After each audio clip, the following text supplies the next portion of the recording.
Okay, I'm at 5257 South Eastern Avenue. This is the building.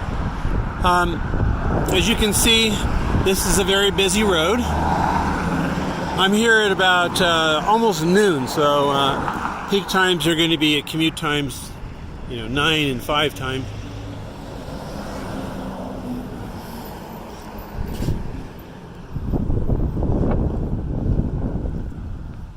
So you have 2 spots plus 2 handicap spots up front.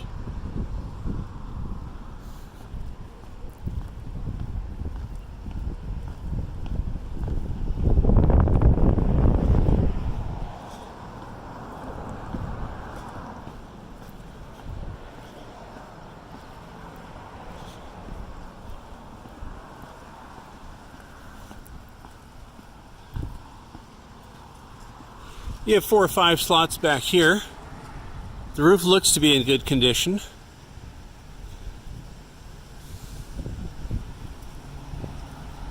HVAC looks okay.